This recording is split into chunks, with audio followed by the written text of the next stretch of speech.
आप सभी का दिव्य साधना चैनल में बहुत बहुत स्वागत है। अब हम बात करेंगे हमारे सनातन धर्म में दो महान ग्रंथ हैं, एक श्री रामचरितमानस, दूसरा श्रीमद् भागवत गीता। दोनों का अपना अपना महत्व है और अपनी अपनी विशेषता है। दोनों ही महान ग्रंथ हैं। आज तक हमने श्रीमद् भागवत गीता की भूमिका की व्याख्या की है।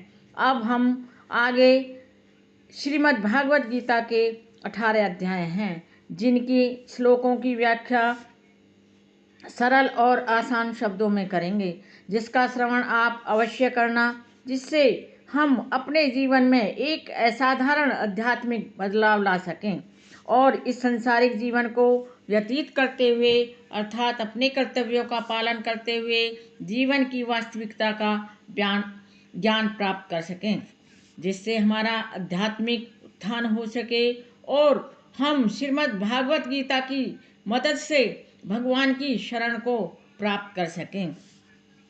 वीडियो शुरू करने से पहले आप सभी से मेरी प्रार्थना है कि आप मेरे वीडियो को लाइक, शेयर, सब्सक्राइब अवश्य करें और बेल आइकन भी प्रेस करें, जिससे कि मेरे सभी नोटिफिकेशन आपको मिलते रहें।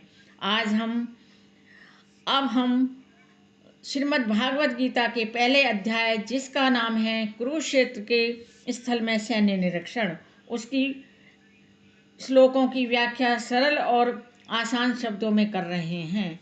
अब आगे हम करेंगे उसके आगे के श्लोकों की व्याख्या, जो हैं 36 और 37 और 38।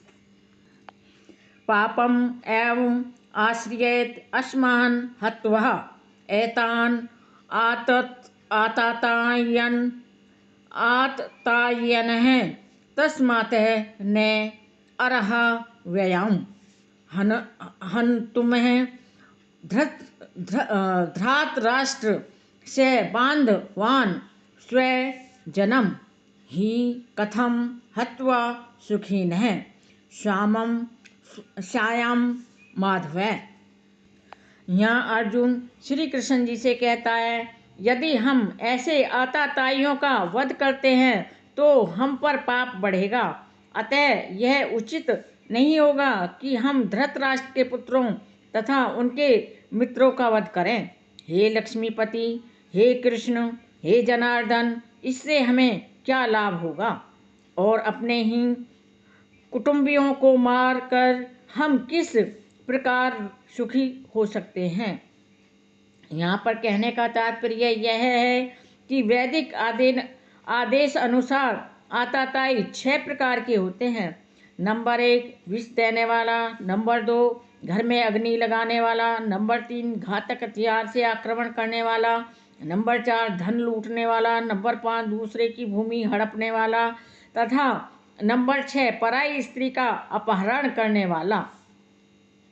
ऐसे आताताइयों का तुरंत वध कर देना चाहिए, क्योंकि इनके वध से कोई पाप नहीं लगता। आताताइयों का इस तरह वध करना किसी सामान्य व्यक्ति को शोभा दे सकता है, किंतु अर्जुन कोई सामान्य व्यक्ति नहीं है, वह स्वभाव से साधु है, अतः वह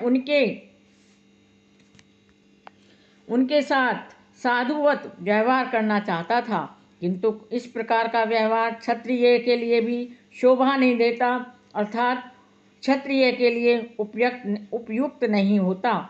यद्यपि राज्य के प्रशासन के लिए उत्तरदायी व्यक्ति को साधु प्रकृति का होना चाहिए, किंतु उसे कायर नहीं होना चाहिए। उदाहरण के लिए भगवान राम इतने साधु थे कि आज भी लोग राम राज्य में रहना चाहते हैं, किंतु उन्होंने कभी कायरता प्रदर्शित नहीं की। रावण आताताई था, क्योंकि वह राम की पत्नी सीता का अपहरण करके ले गया था, किंतु राम ने उसे ऐसा पाठ पढ़ाया, अर्थात उसे ऐसा सबक सिखाया जो विश्व इतिहास में बेजोड़ है।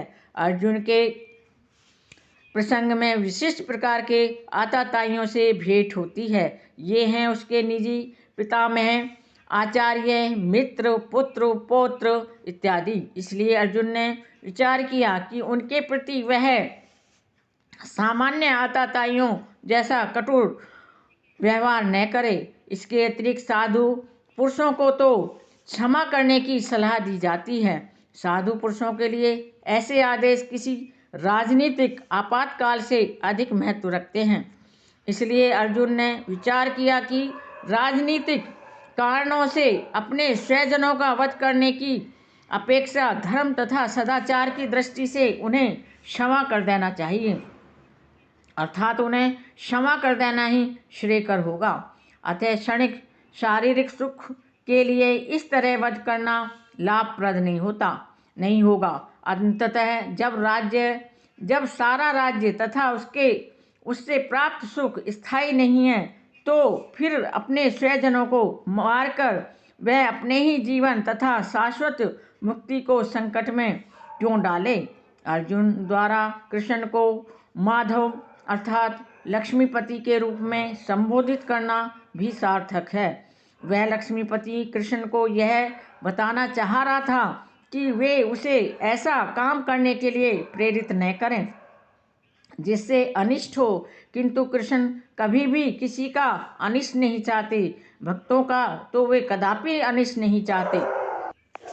यदि अपि एते पश्यन्ति लोभ उपहत चेतसः कुलक्षयः कृत्रिमं दोषं मित्रद्रोहे अस्माभिः